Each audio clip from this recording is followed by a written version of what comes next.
after the ordinances of the heathen. Whereupon they built a place of exercise at Jerusalem according to the customs of the heathen. The place of exercise was the gym, the gymnasium. Because the word gym is a Greek word meaning naked. That's where they would exercise butt naked. Literally. Alright? And made themselves uncircumcised. And forsook the holy covenant, meaning that uncircumcised in heart. So they shaved their beards, they stopped keeping the law, and they took on the customs of the heathen, right? According to the customs of the heathen, and made themselves uncircumcised, and forsook the holy covenant, and joined themselves to the heathen, and were sold to do mischief. There's another scripture, chapter 7, alright, verse 5 to 18. And it says, There came unto him all the wicked and ungodly men of Israel, having alchemists, who was desirous to be high priests for their captain.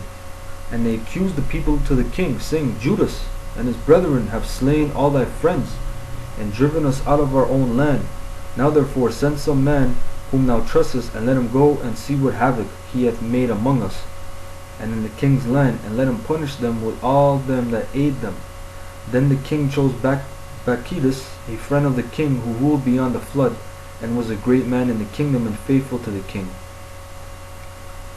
And him he sent with that wicked alchemist, whom he made high priest, and commanded that he should take vengeance of the children of Israel. So they departed and came with a great power into the land of Judea, where they sent messengers to Judas and his brethren with peaceable words deceitfully. But they gave no heed to their words, for they saw that they were come with a great power. Then did there assemble unto Alchemists and Bacchus a company of scribes to require justice. Now the Assyrians were first among the children of Israel that sought peace of them. For said they, One that is a priest of the seed of Aaron is come with his army, and he will do us no wrong. So some Israelites said, look man, this is a priest, right, of the seed of Aaron. He lineally descended from Aaron. So what harm can he bring us?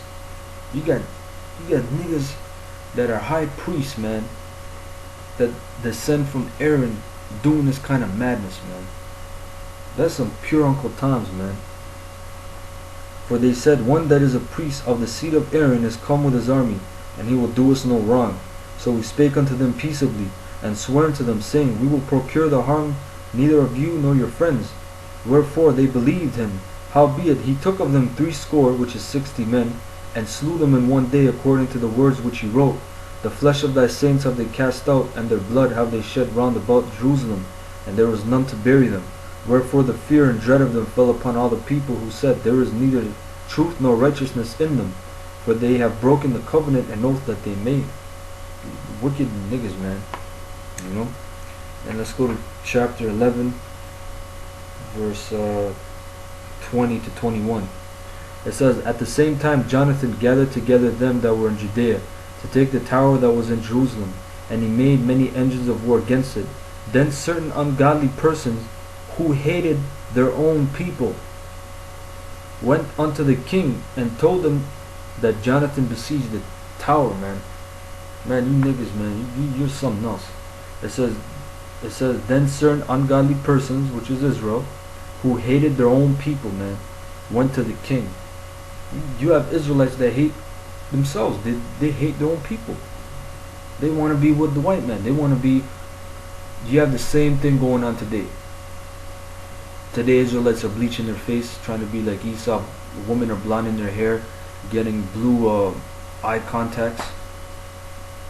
Craziness, man. You Jakes are crazy. That's why you 2/3 need death, man.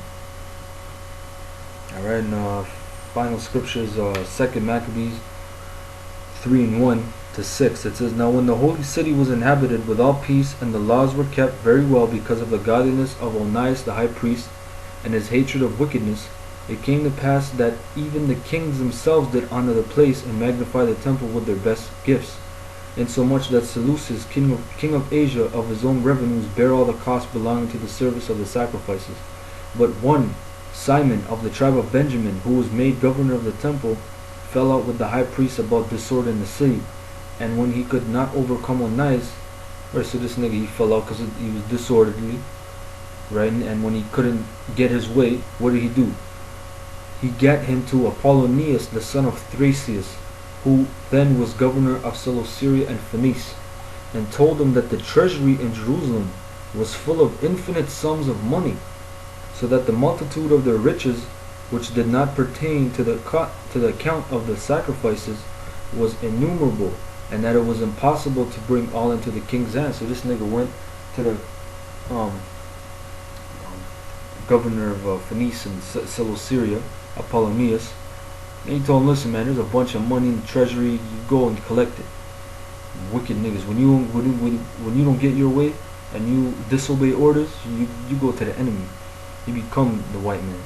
Alright, now during Yahushai's time, when Yahushai was on the scene, you had Israelites that called themselves Herodians. I want to look up that word,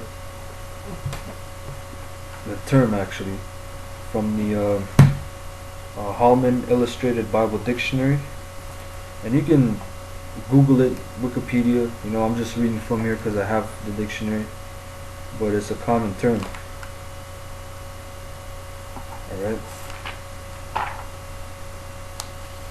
and this is Herodian.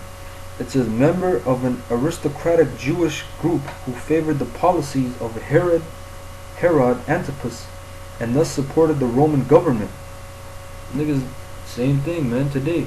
Niggas are Republicans, you know, Democrats, you know, all kinds of shit, man.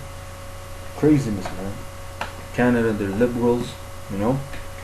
Apparently they lived in Galilee where Antipas ruled and joined the Jerusalem religious authorities in opposing Yahushai, they say Jesus. They tried to trap Yahushai into denying responsibility for Roman taxes. So these niggas were Uncle Toms that supported Herod, which Herod was an Edomite. His mother was an Israelite, so therefore he looked like an Israelite. Alright? These niggas loved Herod, man. They loved his policies and everything about him. Alright? Let's go to John 19. Because you had pure, I gotta keep stressing it, you had pure Uncle Toms, man. Alright? John 19 and 15. And it says, but they cried out, away with him, crucify him. Pilate said unto them, shall I crucify your king? The chief priests answered, we have no king but Caesar. You know, Caesar, whichever Caesar was up there, that was their king. You know, Obama, same shit today, man. Nothing but heathens. When the scriptures tell you that you shall set up a king over you that is of your brethren, man, not a fucking heathen. You know. Let's go to 2 Corinthians. You know, because Paul was among false brethren as well. Alright? This is 1 Corinthians 11 and 22. It says, are they Hebrews? So am I. Are they Israelites? So am I. Are they the seed of Abraham? So am I. Are they ministers of Mashiach? I speak as a fool. I am more. In labors more abundant. In stripes above measure. In prisons more frequent. In deaths often. So you niggas, you know, trying to mock that they always went to jail. What did Paul say? In prisons more frequent. Meaning he went to prison a lot, man. Alright? Of the Jews 5 times received I 40 stripes save one. Thrice was I beaten with rods. Once was I stoned. Thrice I suffered shipwreck. And night and a day I have been in the deep. In journeyings often. In perils of waters. In perils of robbers. In perils by my own countrymen, Israelites. In perils in the wilderness. In perils in the sea. In perils among false brethren. False brethren, man. Alright? Causing mischief. Because we had a false brethren amongst our camp too. He went by the name of Amma1. Alright? His name is, in the world name is Jinx. Okay? He's a false nigga. Alright? And Paul had many false brethren. In weariness and painfulness, in watchings often, in hunger and thirst, in fastings often, in cold and nakedness, beside those things that are without, that which cometh upon me daily, the care of all the churches. Alright? Let's go to the Apocrypha. Chapter, Ecclesiastes chapter 6. And 7. It says, if thou wouldest get a friend, prove him first, and be not hasty to credit him. Right? Because the word prove means test him. You're supposed to test a friend. You know, brother listens on the streets, you prove him. Because what does it say in 1 John the 4th chapter in the first verse? It says, try the spirit, whether it be of Yahweh Shai. Right? For some man is a friend for his own occasion, and will not abide in the day of thy trouble. And there is a friend who, being turned to enmity and strife, will discover thy reproach. Again, some friend is a companion at the table, and will not continue in the day of thy affliction. But in thy prosperity he will be as thyself, and will be bold over thy servants. If thou be brought low, he will be against thee, and will hide himself from thy face. Separate thyself from thine enemies, and take heed of thy friends. Right? What do they got? They got a saying, keep your enemies close, but your friends closer. I mean, watch your friends, man. Alright? Let's go to chapter 8, verse 18. It says, do no secret thing before a stranger, for thou knowest not what he will bring forth. Open not thine heart to every man, lest he requite thee with a shrewd turn. Right? So basically, you gotta prove the brother, man. You know, don't be talking and saying all kinds of things. But that's common sense, you know. But this is just for the spirit's sake, you know. Chapter 11, Sirach chapter 11, verse 29. It says, bring not every man into thine house, for the deceitful man hath many trains. Right? And also chapter 19, verse 4. It says, he that is hasty to give credit is light-minded, and he that sinneth shall offend against his own soul. Right? So you give credit easily, you know. That means you're light-minded, because you gotta test the brother, man. Right? And the final scripture to conclude this lesson, I'm going to go to Galatians 2 and 4. It says, and that because of false brethren, unaware is brought in, meaning that, you know, a brother comes in the truth, you don't know if he's a 2/3 or if he's going to drop out. I mean, that's what that means by unaware. And that because of false brethren, unaware is brought in, who came in privily to spy out our liberty, which we have in Mashiach Yahweh Shai, that they may bring us into bondage. You know, you got false brethren, man. You got agents out there too, coming in, spying out. You know.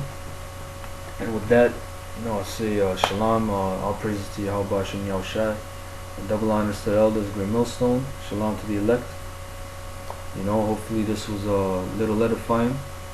You know, something that the Spirit brought out. Alright, shalom.